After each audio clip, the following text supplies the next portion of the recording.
Yes Sambasivarao దగ్గరికి వెళ్దాం. ఖమ్మం నుంచి సాంబశివరావు, ఇందాక మీరు మాట్లాడుతూ బోనస్ బోనసే బాగుంది అంటున్నారు రైతులు అనే దానిపైన. బోనస్ అనేది నిజంగా కేవలం ప్రభుత్వం ఒక సన్న ఓడ్లకు మాత్రమే ఇస్తుంది. దాంట్లో కూడా సన్న ఓడ్లకు కూడా అనేక కొర్రీలు పెట్టి సన్న ఓడ్లకు ఇస్తుంది. మరి మిగిలిన పంటల పరిస్థితి ఏంటనేది, అంటే తుమ్మల నాగేశ్వరరావు ఒక చాలా సీనియర్ మంత్రి, సీనియర్ పొలిటీషియన్, ఆయన నోటి వెంట రైతు బంధు గురించి ఇటువంటి మాట వచ్చిందంటే ఇక రైతు బంధుకు పూర్తిగా మంగళం పాడేస్తున్నట్టే, ఆ రకమైన ప్రయత్నం జరుగుతున్నట్టే అనేది ఎంతవరకు కంక్లూజన్కి వస్తున్నారు రైతాంగం? రైతు బంధును పూర్తిగా ఎత్తేసే ఉద్దేశంలో భాగంగానే ఈ రకమైన ప్రకటన వచ్చి ఉంటుందని ఖమ్మం జిల్లా రైతాంగం ఆలోచన చేస్తూ ఉన్నది. దానికి తగ్గట్టుగానే గత కొంతకాలంగా క్యాబినెట్ సబ్ కమిటీ పేరుతో కాలయాపన చేశారు. రైతు బంధు, రైతు భరోసాగా మారేటువంటి క్రమంలో ఎంత మేరకు ఇవ్వాలి, ఏ రైతులకు ఇవ్వాలి అనేటువంటి దాని మీద మేము ఒక మేధోమదనం చేస్తున్నాం అనేటువంటి ఒక కాలయాపన కార్యక్రమానికి శ్రీకారం చుట్టారు మంత్రివర్గ ఉపసంఘం పేరుతో. అది ఏమైందో, దాని రిపోర్ట్ ఏందో, అసలు ఎన్ని ఎకరాలకు ఇవ్వాలని కట్ ఆఫ్ పెట్టారనేటువంటి విషయాన్ని ప్రజల దృష్టికి కావచ్చు, ఈ రాష్ట్రం దృష్టికి కావచ్చు, ముఖ్యంగా రైతాంగం దృష్టికి తీసుకురావాలనేటువంటి ప్రయత్నం రాష్ట్ర ప్రభుత్వం చేయలేదు. ఆల్ ఆఫ్ సడన్గా ఇప్పుడు రైతు సంబరాల పేరుతో నిర్వహిస్తున్నటువంటి వేడుకల్లో భాగంగా నిన్న ఈ కీలకమైనటువంటి ప్రకటన చేశారు. అంటే చెప్పకనే చెప్తున్నారు, రైతులను ప్రిపేర్ చేస్తున్నటువంటి పరిస్థితి కనపడుతుంది.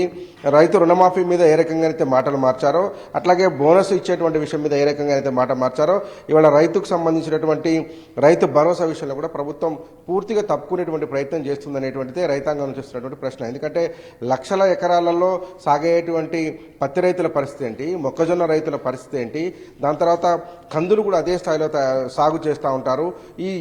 ఈ రైతులకు ఎప్పుడు ఇస్తారు? మిర్చి కూడా ఖమ్మం జిల్లా వ్యాప్తంగా చాలా పెద్ద ఎత్తున, వరితో పోలిస్తే వరి కంటే ఒక 5-10 వేల ఎకరాలు ఎక్కువ మిర్చి సాగు అవుతున్నటువంటి పరిస్థితి కనపడుతుంది. కానీ ఇవాళ ఏ పంటకు కూడా మద్దతు ధర లభించినటువంటి చాలా దారుణమైన పరిస్థితుల్లో రైతాంగం ఉన్నప్పుడు ఒక బాధ్యత కలిగినటువంటి మంత్రి, వ్యవసాయదారుడుగా ఉన్నటువంటి మంత్రి ఈ రకమైన ప్రకటన చేశారంటే ఇది ప్రభుత్వం చేయించినటువంటి ప్రకటన, ముఖ్యమంత్రి చేయించినటువంటి ప్రకటనగా రైతాంగం చర్చిస్తూ ఉన్నది. దాంతోపాటు ఎగవేసేటువంటి కార్యక్రమాల్లో భాగంగానే రైతులను ప్రిపేర్ చేస్తున్నట్టుగా కనపడతా ఉంది. ఎందుకంటే గత ఆగస్టులో వచ్చినటువంటి వరదల్లో కొట్టుకుపోయినటువంటి ఎకరాకు 20,000, 30,000 ఇస్తామని అప్పట్లో చెల్లించాలని డిమాండ్ చేసినటువంటి అదే మనుషులు ఇప్పుడు అధికారంలోకి వచ్చిన తర్వాత ఎకరాకు 10,000 రూపాయలు చెల్లిస్తామని చెప్పి కేవలం 25-30% మంది రైతాంగానికి మాత్రమే పంట నష్టం చెల్లించారు. మిగిలిన 60-65% రైతులకు ఎక్కడ పంట నష్టం పడ్డ దాఖలాలు లేవు. బ్యాంకు ఖాతాల్లో ఉన్నటువంటి చిన్న చిన్న లొసుకులను కారణంగా చూపిస్తూ ఒక్కొక్క మండలంలో 100 మంది రైతులకు దక్కాల్సినటువంటి పంట నష్టం డబ్బులను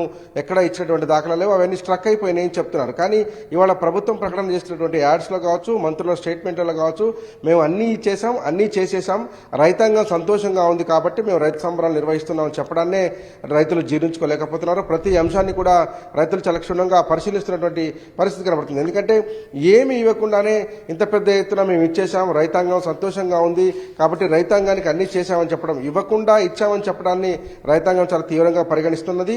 రాబోయే రోజుల్లో దీనికి చాలా పర్యావసనం. రైతు భరోసా విషయంలో అప్పుడు ప్రాథమికంగా ఇచ్చినటువంటి హామీ ఏంటంటే, రైతు భరోసా స్కీమ్లో ఎవరైతే భూ యజమాని ఉంటారో, రైతు ఉంటారో ఆయనకి 15,000 సంవత్సరానికి, తర్వాత ఆ భూమి ఎవరైనా కౌలు చేసుకుంటే ఆ కౌలు రైతుకు కూడా సేమ్ అదే అమౌంట్ 15,000 ఒక ఎకరానికి ఇద్దరికి వస్తుందని చెప్పారు. తర్వాత వ్యవసాయ కూలీలకు 12,000 అన్నారు. సో అసలు ఈ మూడిట్లో ఏది కూడా అమలు కాని పరిస్థితి. తర్వాత కౌలు రైతు యజమాని మళ్ళీ వాళ్ళే తెలుసుకోవాలనే ప్రకటనలు కూడా మంత్రుల నుంచి మనం చూసాం. సో ఎందుకింత కన్ఫ్యూజన్ క్రియేట్ చేసే విధంగా ప్రకటనలు ఎందుకు ఉంటున్నాయి? అసలు రైతు భరోసా పైన స్పష్టత ఎందుకు ఇవ్వలేకపోతుందనే దానిపైన చర్చ ఏం జరుగుతుంది రైతుల్లో? రాజేష్, ఇది కన్ఫ్యూజన్ స్టేట్మెంట్ కాదు, మోసగించే స్టేట్మెంట్ అని రైతాంగం చెప్తోంది. ఎందుకంటే కాంగ్రెస్ ప్రభుత్వం ఇచ్చినటువంటి హామీలు ఒకసారి గమనిస్తే ఎకరాకు 15,000 ఇస్తామని చెప్పారు. ప్లస్ ఇప్పుడు బోనస్ రూపంలో 15,000 వస్తుందని చెప్తున్నారు. అంటే 30,000 రూపాయలు ఒక ఎకరాకు చెల్లించాల్సినటువంటి పరిస్థితి కనపడుతుంది. రైతు కూలీకి 12,000 ఇస్తామంటున్నారు. ఒక ఎకరంలో కనీసం 3 రైతు కూలీలు పనిచేస్తారు. అంటే 12,000 చొప్పున ఇచ్చుకుంటే కనుక 36,000 రూపాయలు ఇవ్వాల్సి ఉంటుంది. 36,000 ప్లస్ 30,000 అంటే దాదాపు 66,000 రూపాయలు ఒక ఎకరానికి ఇవ్వాల్సినటువంటి పరిస్థితి ఉంటుంది. దాంతోపాటు కౌలు చేసుకున్నటువంటి రైతు ఉంటే రైతు కూడా 12,000, 15,000 ఇస్తామన్నారు. అంటే 66 ప్లస్ 12 88,000 రూపాయలు ఒక ఎకరా మీద ఇస్తామని చెప్పి అడ్డగోలు హామీ ఇచ్చినటువంటి పరిస్థితి కాంగ్రెస్ ప్రభుత్వం తీసుకొచ్చినటువంటి. ఎందుకంటే ఒక ఎకరాకు ఎంత ఇవ్వాలి, దానికి ఎంత ఇస్తే ఆర్థిక స్వావలంబన కలుగుతుంది, ప్రభుత్వం యొక్క ఆర్థిక పరిస్థితి ఏంటి అని అన్ని విషయాలు తెలుసుకున్న తర్వాతనే రైతులకు కావచ్చు, ప్రజలకు కావచ్చు, దళిత మహిళలకు కావచ్చు, ఎవరికైనా సరే ప్రభుత్వం ఒక హామీ ఇచ్చే ముందు రాష్ట్ర ప్రభుత్వం యొక్క ఆర్థిక పరిస్థితిని అంచనా వేయాల్సి ఉంటుంది. కానీ అధికారం కోసమే మేనిఫెస్టో తీసుకొచ్చినటువంటి కాంగ్రెస్ ప్రభుత్వం కాంగ్రెస్ పార్టీ ఇవేవీ లెక్క చేయలేదు. ఒక్కొక్క ఎకరాకు ₹1,00,000 సరాసరిగా ఇప్పుడు చెప్పినటువంటి అన్ని హామీలను వాళ్ళు చెప్పినటువంటి అన్ని హామీలను లెక్కించి కూడి చూస్తే దాదాపు 95,000 నుంచి ₹1,00,000 ఒక్కొక్క ఎకరానికి ఇవ్వాల్సిన పరిస్థితి కనపడుతుంది. అంటే తెలంగాణ రాష్ట్రంలో 1 కోటి ఎకరాల పైచిలకు సాగవుతున్నటువంటి ఈ నేపథ్యంలో 1 కోటి ఎకరాలకు ₹1,00,00,000 ఎక్కడి నుంచి తీసుకొచ్చి ఇస్తారంటే మొత్తం తెలంగాణ బడ్జెట్ అంతా కూడా ఇచ్చినప్పటికీ కూడా ఇది పూర్తయ్యేటువంటి పరిస్థితి ఉండదు. కాబట్టి వాటిని ఎట్లా తప్పించుకోవాలి, ఎట్లా గణవం పెట్టాలనేటువంటి దాంట్లో భాగంగానే రైతులు చెప్పారు అంటున్నారు. ఏ రైతులు చెప్పారో మా దగ్గర తీసుకొస్తే మీరు సమాధానం చెప్తామని ఖమ్మం జిల్లా రైతాంగం ఉంటుంది. కాబట్టి రైతులకు ఏ సమాధానం చెప్తారు అనేటువంటిది ఇప్పుడు చూడాల్సినటువంటి అవకాశం ఉంటుంది. రాజేష్ రైట్ సాంబశివరావు, రైతాంగం తీవ్ర ఆగ్రహం వ్యక్తం చేస్తోంది.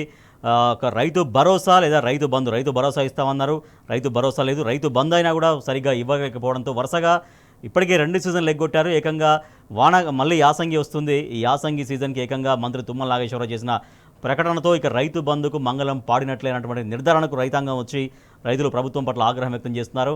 పండగలా ఉన్న వ్యవసాయాన్ని దండగా చేసి ఇవాళ రైతు పండగ ఎట్లా జరుపుకుంటున్నారు అంటూ రైతులు ప్రశ్నిస్తున్నారు ప్రభుత్వాన్ని.